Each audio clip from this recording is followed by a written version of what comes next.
Welcome to episode 31 of the Courageous Coach podcast. The podcast where we pull back the curtain on what it really takes to be courageous with your clients, your business, and your life. I'm your host, Melissa Haig. In this episode, I'm in conversation with Emily Young. We're exploring the vital role of mindfulness in coaching and grounded confidence.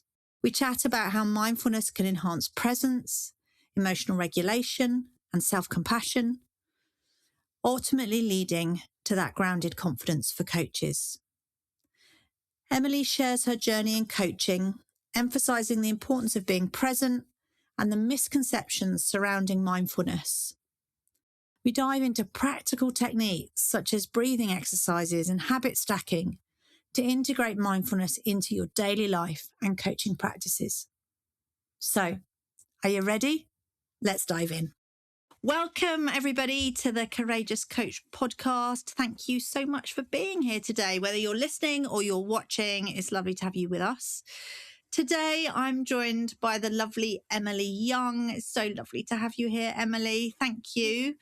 And today, Emily and I are going to have a conversation broadly around mindfulness and the part that plays in coaching, the part that plays in grounded confidence, but we're really focusing on slowing down in order to show up as at our best as coaches. So that's kind of our focus for today, but we're going to kind of just go with the flow, see where the conversation takes us. Hopefully have a bit of fun along the way. So Emily, I always start by just asking my guests just to tell us a little bit about you. Absolutely. No, thank you for having me here, Melissa. It's an absolute delight. I'm Emily. I'm a life coach of old. I've been coaching for 20 years and my journey has taken me through all different facets, from corporate, from public sector to education, all the way through. But the core common denominator has been coaching, helping people move forwards in whatever guise that's taken. Today, in today's world, I show up and I focus in anxiety coaching and wellbeing coaching. That's where I think I've been drawn to, and there's been a big need around that, which I just love. And mindfulness plays a huge part in the work that I do there. And I also spend the other part of my time, I have the real privilege of working with a local hospice, and that is a complete joy. Lots of heavy emotions running through what is actually a really joyful, positive place. But over time, compassion fatigue can occur. So mindfulness and the ability to be aware in that context has been amazing in terms of a resource and a tool to bring into play. So that's what I do. I think for me, being a human being is fascinating. I'm fascinated about all the different ways in which we work, how we can understand that and work with that. And I think that is my passion. So as coaches, we have a really, really tricky role that can sometimes ask us, a lot of us, and be quite overwhelming at times and can make us feel quite vulnerable. But if we can sort of harness some of these core bits around getting into that moment and seize that, I think we can really help in the work you're doing about how to carry on with that courageous journey in our coaching lives. Yeah, lovely. I mean, Emily, one of the things that you shared that I'm really struck by, I mean, obviously you and I have met previously, and you shared your work at the hospice, and also I also want to say as well, actually, if anybody's not connected with Emily on LinkedIn, go connect with her, because the other thing I'm really aware of is the kind of things that you're sharing on LinkedIn around neuroscience, mindfulness, well-being. It's really awareness raising. It's really, I was going to say informational. I'm not actually even sure that's a word. Perhaps I'd say educational, right? Some of the things you share, I'm like, oh, okay, that's really curious. So really, really doing some great stuff in this space. Thank you. But the thing that really stood out to me when you're talking there about the work in the hospice, which I love that thing you're saying there around, there's a lot there, right? There's a lot of heavy emotions, but there's also a lot of joy or joy running through it, I think you said. And I just was immediately struck by that sense of our ability to hold what Susan David calls bothness, right? That two things that we can hold at the same time, which seem in contradiction or maybe even in conflict with each other, and yet we can hold them both. And I think and that amazes me about human beings, that we have that capacity. But then you also mentioned about compassion fatigue, right? Which I think comes sometimes from holding that bothness for long periods of time or through very difficult or challenging circumstances. And I also think that, not in the same way as the work that a hospice would do, of course, but I also think that compassion fatigue can show up for us as coaches because, but we're working often with clients who are going through very difficult times, challenging times, dealing with heavy or difficult emotions. And we're showing up with that compassion, and that can be fatiguing over time. And that's why I think, for me, this idea of mindfulness, I'm going to continue to use that word. We're going to talk a little bit about what on earth we mean by that, but let's just keep using mindfulness for the moment. So I think mindfulness is so important, because the way it shows up in my practice, in my coaching practice, is that it's a way of preparing myself. It's a way of being in the session or in my client work. And it's a way of recovering, repairing, resetting after the work that I do as well. So it's this really broad thing, right? And I think for me, that's why it's such an important part of developing this kind of grounded confidence, allowing us to be courageous. So, okay, so I'm going to ask the question then: what does mindfulness mean to you, Emily? Yeah, I mean, mindfulness for me is being present in the moment. It's about awareness. Often it's confused with, okay, to be mindful, I need to stop every single thought entering and enter this void of nothingness. And I think that is a myth that needs to be debunked. It's not that. It's thinking, but in an intentional way. So I'm going to talk about, for me, John Kabat-Zinn, who brought mindfulness over to Western science, as an American professor and a study of psychology. He brought it over to Western science, and I think he defines it perfectly. And I'm going to read to make sure I get it correctly. He says, paying attention in a particular way, on purpose, in the present moment, and importantly, non-judgmentally.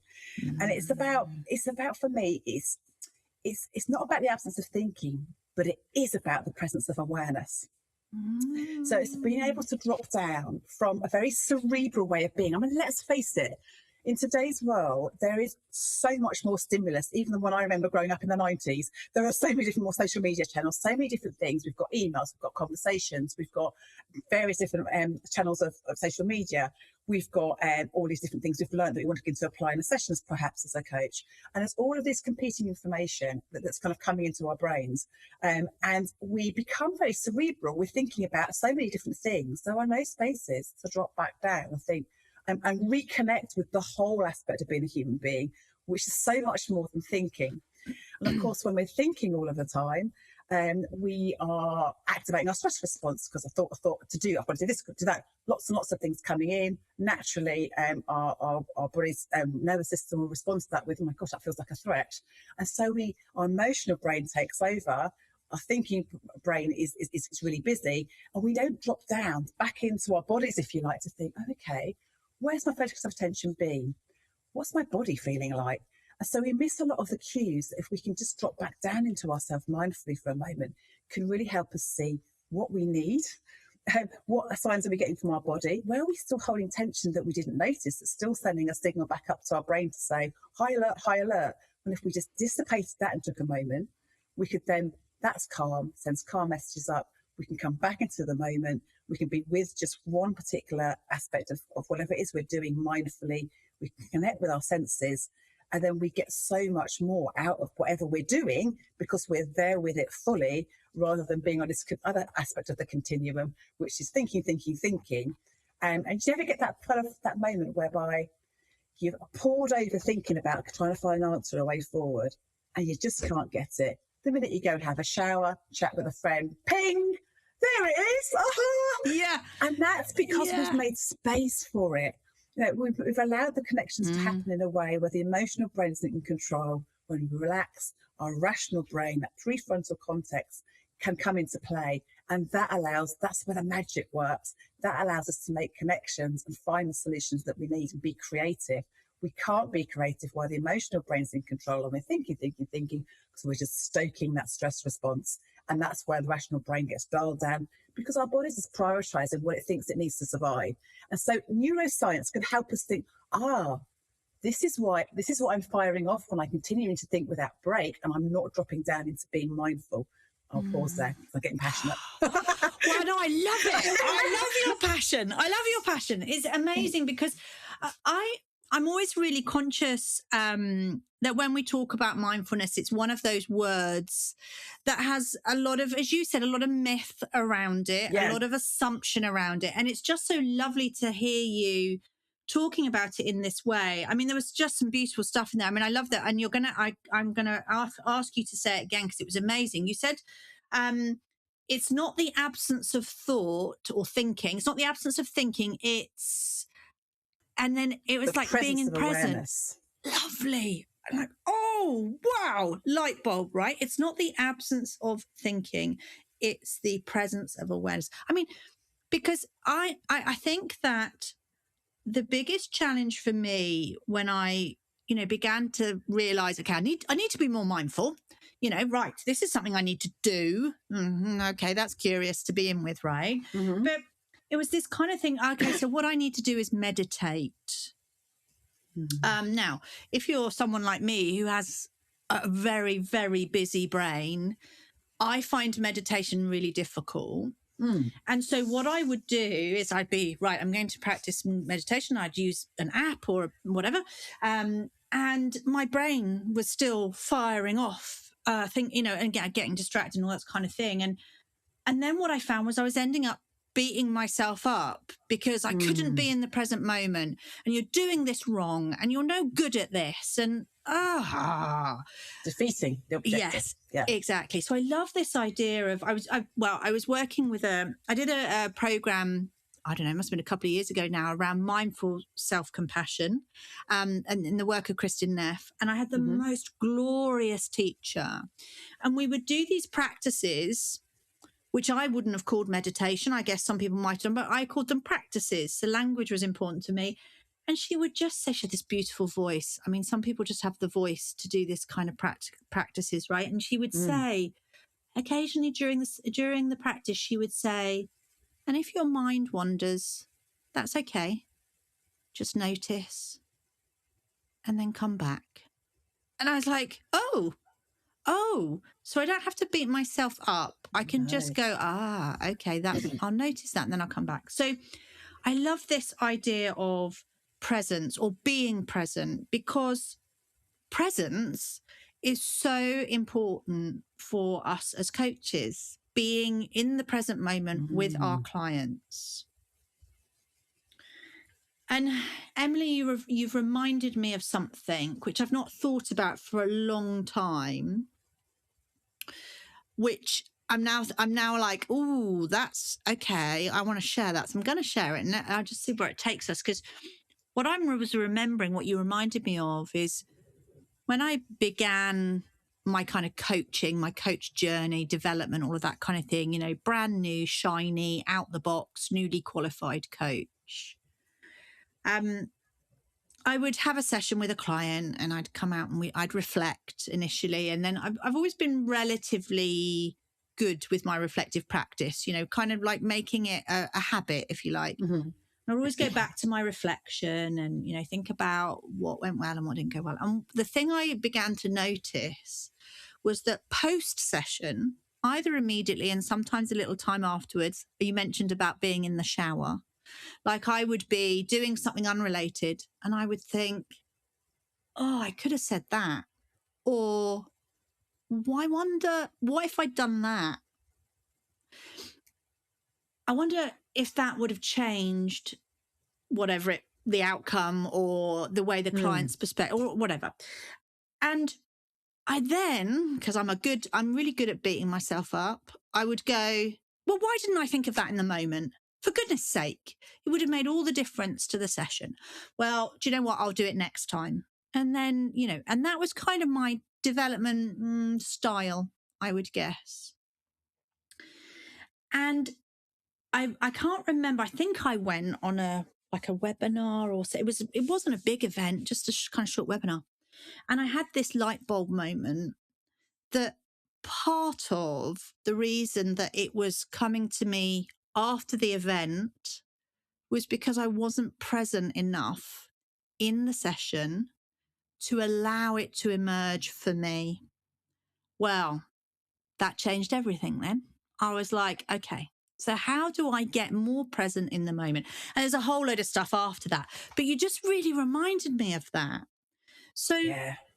So, okay, so let's take that then from this might be from your practice, from your experience. Now, let's play with that idea of how being present and mindful in the session can impact on the client and their thinking and what they're able to think and feel during the session, but also on our development, our own development as a coach. I don't know, it's a bit broad, but I just can we play with that a little bit? What are you thinking?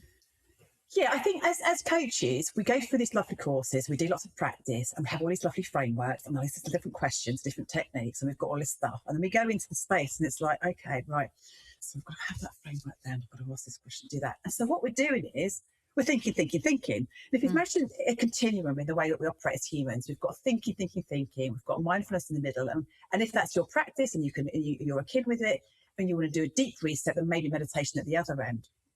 Okay. What we're looking to do is when we're going to a session, we're thinking. We've gone into that thinking cerebral mode, and we're missing all of that presence that allows us to drop down. And that's not always fault. I think that comes with the territory. But as you were saying there, and then of course you relax, you move out of the session, you go back, making a cup of tea or go to the loo, whatever it is. Everything feels less sort of intense. And then you get all those bits that you would have been really helpful during the session to come in. Yes. So I think, and they're really annoying, but I think it's about really taking a leap of faith here and saying, okay, I'm going to practice this in my everyday world of being with the acts that I'm doing. So if I'm making tea, if I'm having a conversation, if I'm brushing my teeth, if I'm doing the washing up, I'm going to get used to the habit of, I'm going to be mindful with that. So I'm going to bring my senses into play. I'm going to feel the bubbles. I'm going to smell whatever it is, the lemony smell. Or, if you're eating, get used to eating your tea mindfully rather than having going through your dinner and you're thinking about what happened in that meeting, what I need to do next, what I need to prepare for that client. You're with the textures, the taste, the senses, the smells, what does this taste like? What's in this meal? What's it made up of? Because when you do that, you're connecting fully into the moment, and our brains will go into a mode of being able to get the emotional brain down, which is, am I doing this right? Have I got this framework? Am I going to find the right next question? That dials down. We know that when the emotional brain, the amygdala, dials down, our rational brain dials up. And there's something called the default mode network, which is our brain trying to make connections all the time. That goes into a moderate level when we become mindful, when we're present in the moment, using our senses to come down. And it's making connections, but our rational brain is high. So that's where the magic happens. So you're so connected to the individual, your brain's making the connections, you're in the moment just with them, you've done your breathing, you've gone in there, you've decided I'm just going to be connected to that individual, and you're hearing what they're saying. Hang on, that's not matching up with the expression they're making. Or there's something else underneath that. And it allows you, because you're so tuned in intently to them, the next question finds you. The tool that you might want to suggest comes in that you might use just comes in because you're so connected to what they're saying that there's that a bit like nature. It doesn't necessarily think its way to know it needs to lean towards the sun or it needs to take more water. It just does it. We connect with that sensory awareness and that magic bit that being in a mindful state can only access because our brain is activating that what I call a story maker, that default mode network, together with a rational brain. That's what our brains do when it's mindfulness, as opposed to thinking, emotional brain, and you can't make any connections. The magic's lost because thinking takes over with the stress response. So getting used to every day, being with what you're doing in a mindful way, using your senses to do that. I habit stack it, mindfulness, onto things I know are going to fall within my routine. Because if you're doing it regularly as a coach, then you go into a session what that enables you to do is to find the pathway. So if you're doing it regularly, your brain will be able to find how to access a mindful state. A bit like if you walk across a field, first time you walk across it, you just about see where my feet might have gone. If I'm doing it regularly, I don't have to really think about where I'm going. I can see that route and just follow it. And our brains love that. So if we can do it daily, actively, if we can be with brushing our teeth, that minty taste, and the brush, the bristles, really sensory be it. When we're in a session, we pick up all the cues we need to then let that magic of coaching happen. We're trusting ourselves. We're getting rid of imposter syndrome. It builds our self-esteem.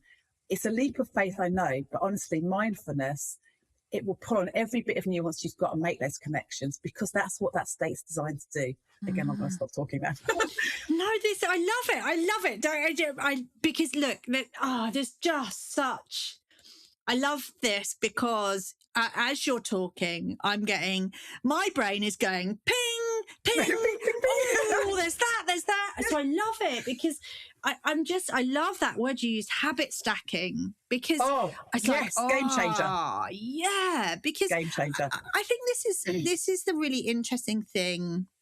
And this isn't actually specific to coaching, but it's certainly true of coaching, is that I know that when I'm coaching, right, for me, the most important thing for me to really remember as a coach is that coaching is about two human beings in connection with each other who are having a purposeful and meaningful conversation, right? It's not like, don't anyone write that down. Melissa Haig said this is the definition of coaching. That's not what I mean. I just mean that's how I think about coaching, right?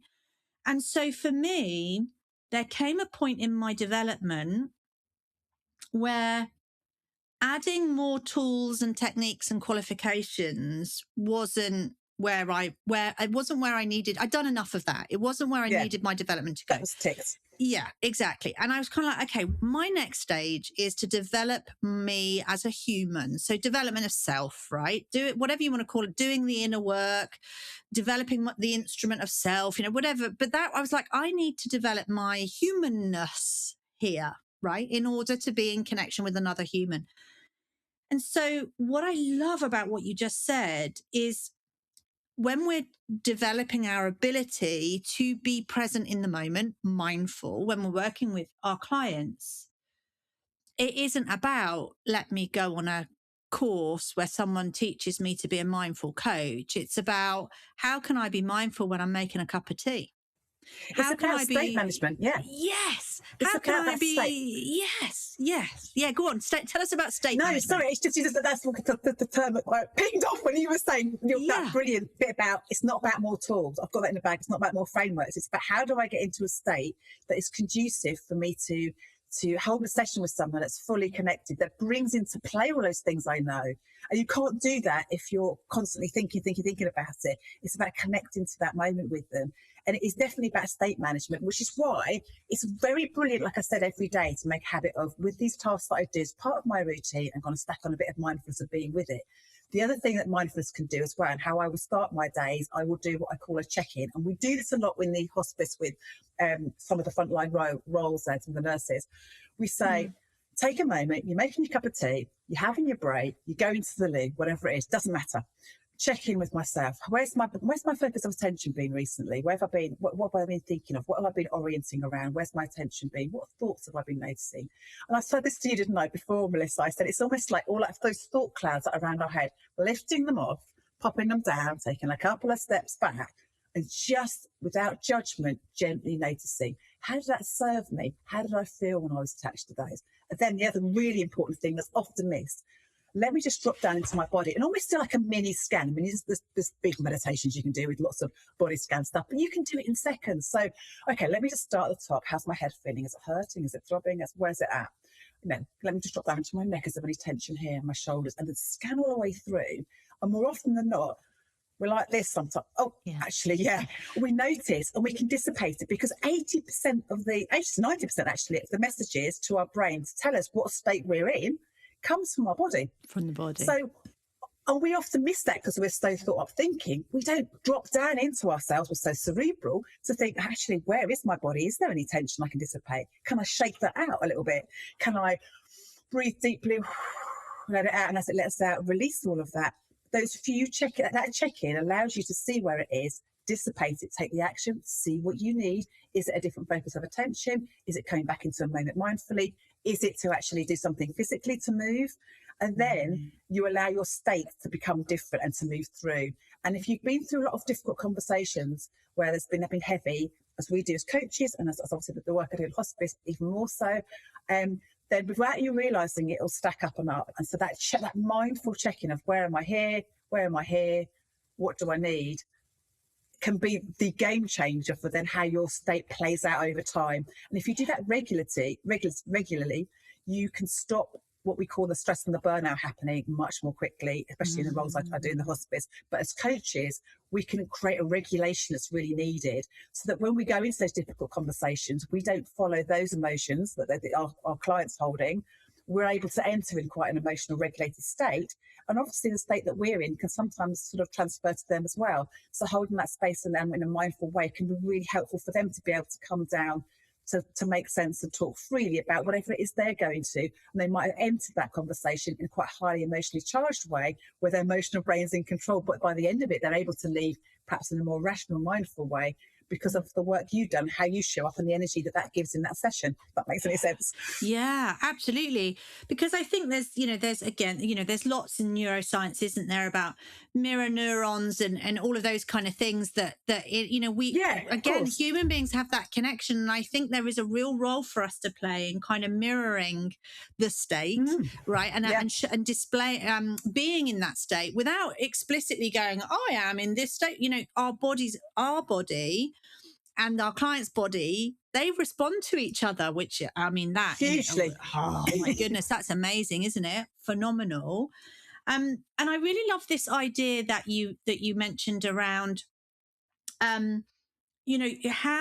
if you practice it regularly in a very human way, just in the small moments, yes, your brain learns, you create a pattern, and it becomes this idea you mentioned of habit stacking, right? But your brain, your brain is going, oh yeah, I know this. I'm comfortable with this, right? We can do this. It's not a hard thing to do, because I think many people, and I'm saying many people, I mean me, but I hear it from other people as well, that, we're so much in our heads that we are often very disconnected from our bodies. I mean, I've done a lot of development around connecting with my body. We've done an episode in this series around, being embodied and connected to your body, not just to your head. Because I think it's so important. And I don't think the way that we live our lives these days allows for that body connection. So we've got to almost, I feel like I've had to retrain my brain to listen, right? Let's pay attention. Let's listen to what the body's saying, right? So what I'm wondering about now is, I'm kind of thinking back to when I first maybe even heard the word mindfulness in relation to coaching. And like you said, I think when we start, we begin with that kind of like, this is hard, or it's not me. Awkward. It doesn't, it's awkward. Some people might even think it's a little bit woo-woo, that kind of it's like, you get that as well. And then, and we can have that kind of internal resistance. So maybe let's imagine there's a coach, listening to this episode, who's going, they're kind of in that space at the moment. It's a bit awkward. It's a bit uncomfortable. And we're sat here going, it'll get better. Just keep going, which you and I know to be true, because we've learnt that ourselves in our own practice. But I wonder if it would be helpful if you're able to kind of share what would you offer? I mean, I'm loving that I'm sat on the toilet. I mean, that I'm thinking that's a lovely practice. The next time I'm sat on the loo, I'm going to notice. That's a common one, yeah. Yeah, why not? Well, we all do it, right? We all have to. It's the moment that we have. Let's stack it on. Let's use it. So I'm wondering, what would you offer the kind of the person who knows that this is important for their coaching practice and they want to do it, but is struggling to find their groove, is struggling to find what works for them? What would you offer, Emily? Okay. The simplest thing that I think that we have access to all the time, that we do every minute of the day without realising it, is breathing. And it's a simple thing, but it happens. And you don't even have to do any special breathing, although I'm a massive advocate of it. Just noticing that your breath's going in, it's going out, and your lungs are inflating and they're deflating, because breathing happens in the moment. And by using that as a focus, we're anchoring ourselves to the moment here and now. And it's a lovely thing. It's the going in and out. And if you just want to find one simple, doable, accessible, in seconds way to connect to the moment, that's it. Notice your breathing. If you want to use that as a way to create an even more mindful state, I would say, and I do this, and I can absolutely say it's hand on heart, I do this.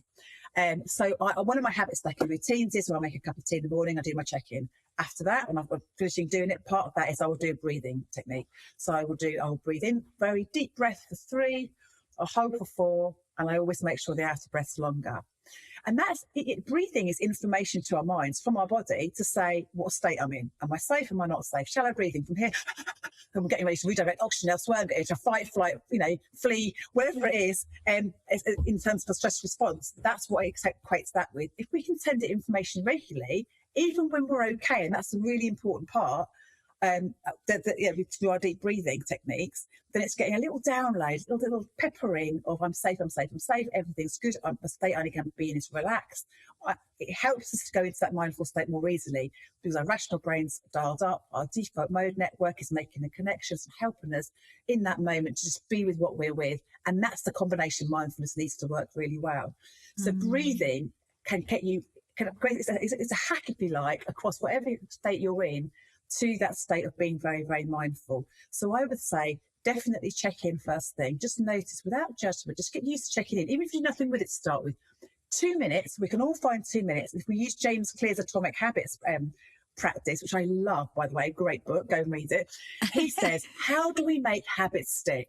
We keep them really small and doable and accessible, or we just start with 2 minutes. So all you might do in your mindfulness practice is get used to checking in. Where's the focus of attention being? What am I noticing in my body? That's it. Just do that. And then you can start to develop it further. But if we go in with, to do mindfulness really well, it must look like this, then this, then this, and this, you won't do it. You will not do it. So it's finding a route in. Breathing's a really, really easy one that I found's worked really well for people. And it just brings it down, because you're focused on one thing, the breath, all those busy thoughts, those frenetic thoughts, all those clouds, just slowly leave you, and you're left with just the thoughts related to what you're doing in that moment. So that, I would say, just get used to stacking onto a habit you do already so you can remember it. Check in, notice the breath. That's it. What are your thoughts? I'm so glad you said breath work, right? Because I'm like, when people ask me, well, how do you practice mindfulness? And I feel sometimes I rather flippantly say, well, I breathe, right? I love that. It's like, it doesn't, I don't quite mean it to sound flippant, but I mean, it's been the biggest game changer for me, without a doubt. And I'd echo that. Yeah, biggest game changer, and such a, I'm going to say easy, because we're breathing anyway, right? So it's not like it's adding accessible. Another thing. Yeah, absolutely. And I am almost, I'm going to say addicted. I am almost addicted to the out breath, because I love that feeling where on the out breath, I just let it, I describe it as sinking. I just let it sink as low as I get that out breath in my tummy. Nice. And as I sink, my shoulders sink, my body sinks. Can't you? Oh, and it's heaven. It's heaven, because it just releases, because I carry a lot of tension in the top half of my body, shoulders, neck, across my chest. So I love, it's just, and so I'm a little bit addicted to it now, which is really great, right? That's lovely. It's really great. It's brilliant. And I think I echo what you, for me, I feel like it's like a wave of relaxation. It starts here and it just comes over, and like you said, I can just feel everything going, And it's the biggest link between, I think, brain and body. The brain gets that everything's fine, it can relax, rational brain's dialed up, it makes those wonderful magic links, those aha moments that we're looking for, right? The creativity. When we're in a session, we get that we're on it, we're in the flow, we're in the zone. It's when that's that sense of flow with a client where, with the next questions are probing, they're asking, they're revealing, they're creating shifts. And that's that state that we can get to, with breathing, really, that helps us put us in that. So what a quick thing to do. And again, over time, it's that Hebb's law. Neurons that fire together, wire together. So if we've got something like a breathing thing we're doing regularly, then we can not only find it really, really fast, but when we really need it, if we're nervous before a session, it's going to be more beneficial to us because we've done it when we're okay. We're not just doing it when we're not okay. So it's not just associated with that. We're doing it when we're okay. So our regulation has dropped down to a level that's really nice, 4 or 5, say, if 10 is the most stressed out you've ever been and how anxious you're feeling about doing something. Yeah. So that when we are feeling anxious, we can do it. And it might be going up to a 6 and we can find our way back down again. Whereas if we don't do it all the time, we only do it in those moments where we're feeling really anxious, our resting place might be a 7 and it might only bring us down to a 6. Right. So there's real merit in making it a real practice that we do every day, because our brains love that. They will fuse together and you'll be able to find it and get much more benefit out of the practice into that mindful state that then allows you to go into a session and that sense of flow just happens. Yeah, absolutely. And I think that,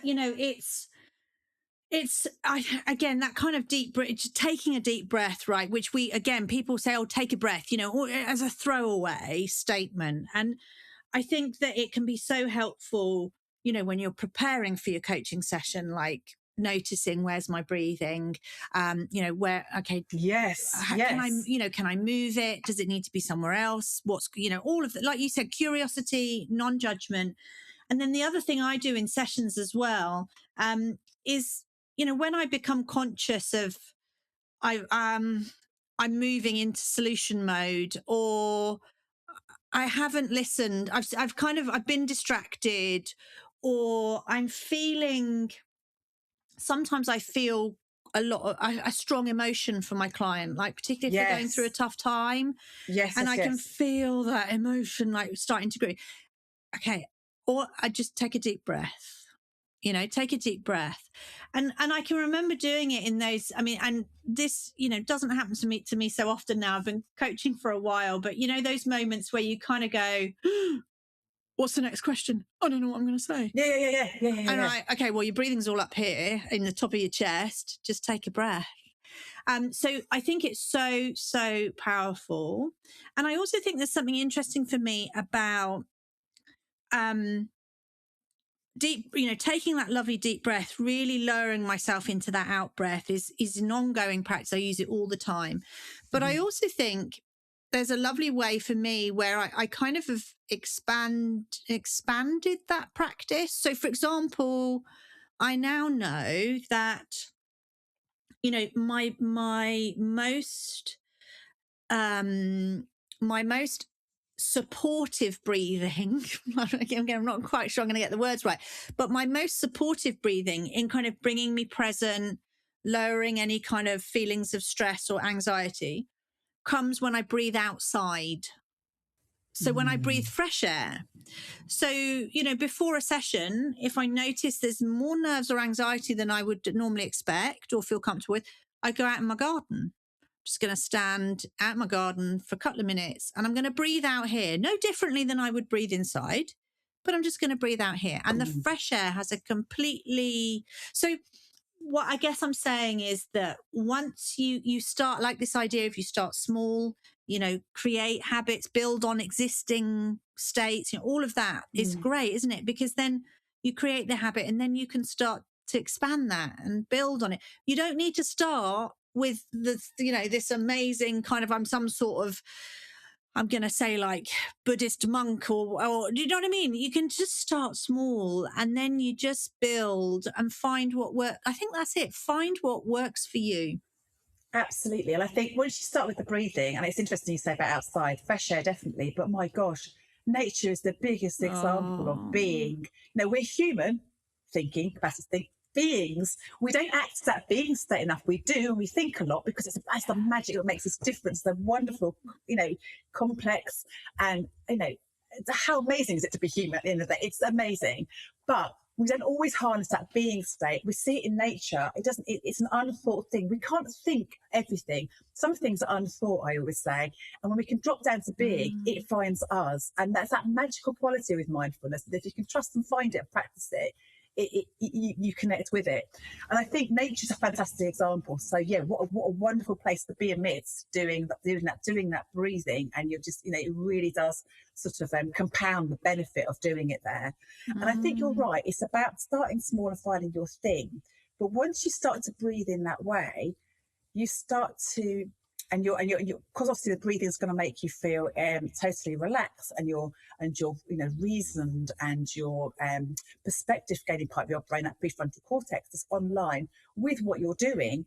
Then what you can find is you start to notice, because you're in that stone, that mindful stone, you'll start to notice, hang on a minute, I had a thought about how well I did on that coaching session, and I was really attached to it. And because I was attached to it and believing that thought, it meant that my confidence was not. That took me off there. That's where I went. And because you're in observer mode, because you're mindful, you've taken the thoughts off and you're just noticing without judgment, your own personal awareness, just through breathing as the conduit to that observer mode, your personal awareness heightens. And suddenly you're like, oh my gosh, I can see actually that I don't need to believe that thought. I am the thinker, and those are the thoughts, but I'm not the thoughts. And that, I think, when you can get to, that's why it's worth starting with these small things, because they lead you to that is nuggets of gold that are the insights that can be transformational in showing you how to work with yourself. And I think for me, it's a no-brainer to practice mindfulness, because it just gives so much to you. It shows you it's deepening in terms of your self-trust, self-esteem, what we talked about dissipating self-imposter syndrome. You can go into a session thinking, I know I can do this because, I'm in the moment, I trust myself. And I think it creates such a lot of self-trust by activating that space of being mindful. And if you start with breathing, wow, it can take you to a lot of places. And I mean, I think this is why what you're talking about there is why I think mindfulness is such a important component of developing our grounded confidence as coaches. Yeah, because I love that expression. Well, it's just because I think this fits so beautifully, because when we talk about grounded confidence, we talk about this is not bravado, this is not arrogance, this is not that kind of bullish confidence. This is this idea of grounded confidence. And grounded confidence is allowing us that space for curiosity, for not getting it right, and being curious about what was that about, what happened there for me, and being able to notice, and I love what you said there, right? We are not our thoughts and our feelings. We have, we can be curious about them. We can be in observer mode. I love that. I'm going to use that. I'm like, let's be in observer mode. Yeah, mode. Yes, exactly. Just want to observe my thoughts and feelings, because notice. they're not necessarily truth. Can I observe them and be curious about them? And for me, that's what gives us grounded confidence, because, and you said it so beautifully, from that comes, I can trust myself here. Right? Yes. I can trust myself here. So we get that sense of trust. We get that sense of, I'm going to say, like an equilibrium. That mindfulness practice gives us that sort of sense of equilibrium. We're coming back to this idea of being grounded. I'm holding my space. I'm grounded here.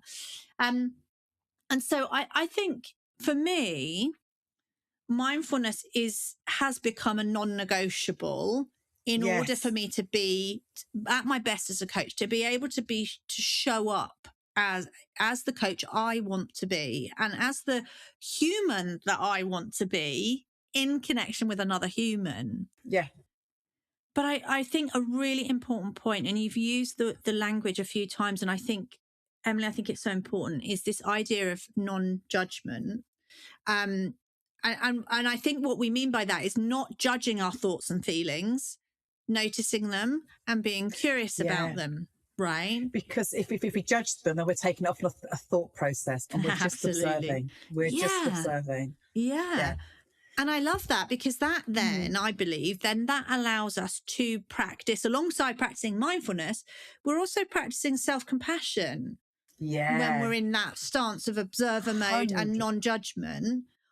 Okay. Now we've got self-compassion. So there's so much, I think what I'm feeling as we kind of start to close this conversation is that there's so much wealth, there's so much potential under that rather perhaps overused term mindfulness, right? There's so much that it can give us, right? From as coaches, as humans, but so much there, so much potential. And I think for this, just to kind of, you said something at the outset, which I thought was really, really key, actually. Not only does this set us up to be in the zone and be attuned with, have a great session with our client and for our client, but also closing down afterwards. You talked very importantly about how it's important to be mindful afterwards to ourselves. And I think that helps us to see something really important about observing without judgment, and the self-compassion of, do you know what, those bits were really, really good, that went absolutely well.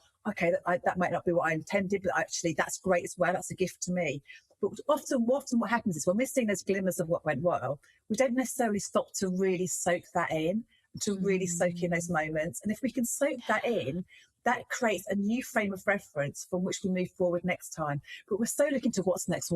And also our negative bias means it's not our fault. It's an evolved state that's kept us alive as a species. It has a role to play, but it's so well tuned, it's so fired together so many ways that our brain will obviously look for what's negative and what's not great before it will look for what is great, because that's how we've stayed alive. It's a survival mechanism. So if we can get used to after a session, and I do this now, soaking in, just sitting with, that actually was really good. Let me just soak in where that went to, and just really, really feel that. Because don't worry about the things that didn't go so well. There's some nuggets of gold in them. We'll already have looked at that, because our negative bias will have covered that off in Technicolor.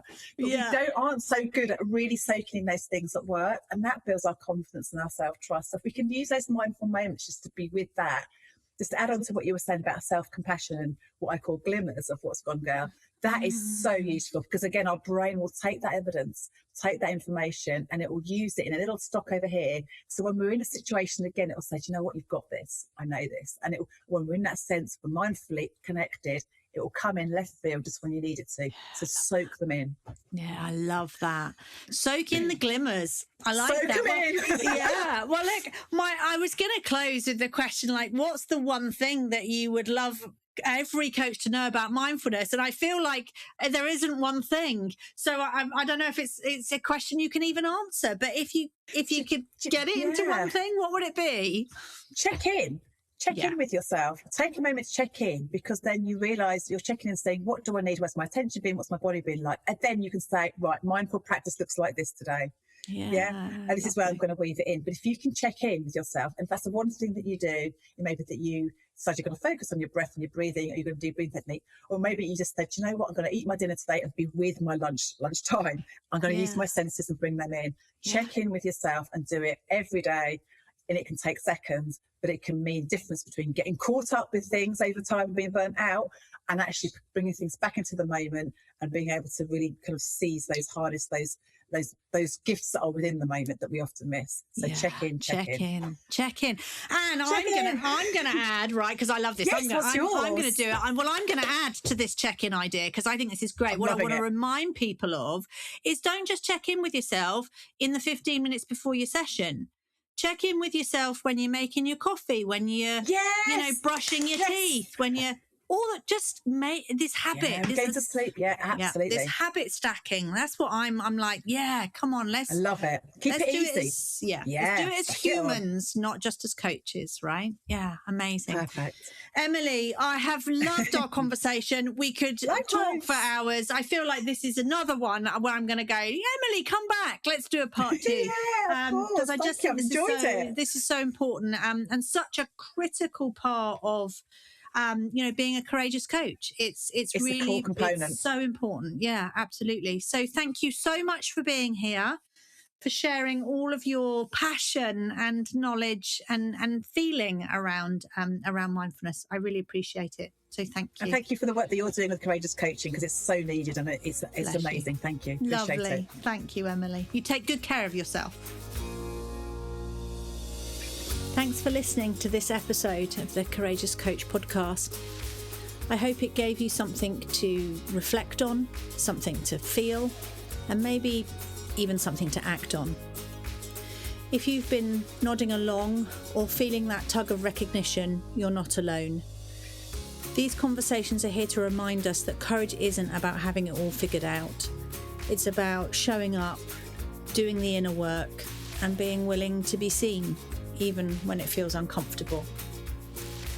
If developing your own courage, compassion, and grounded confidence is work you want to go deeper with, you're warmly invited to join me inside the Courageous Coach programme, opening again in 2026, with one cohort starting in March and the second in September. It's where we take everything we talk about here and turn it into practice, community, and real change. You can find all the details on my website, and I've shared the link in the show notes to make it easier for you. And if we're not already connected, come and find me on LinkedIn. Whether you've got questions about the programme, want to share what's resonated for you in this episode, or you just fancy a chat. If you've enjoyed this episode, make sure to follow or subscribe to the podcast so you don't miss what's coming next. And if you know another coach who might need a little courage boost, pass it on. Courage is contagious after all.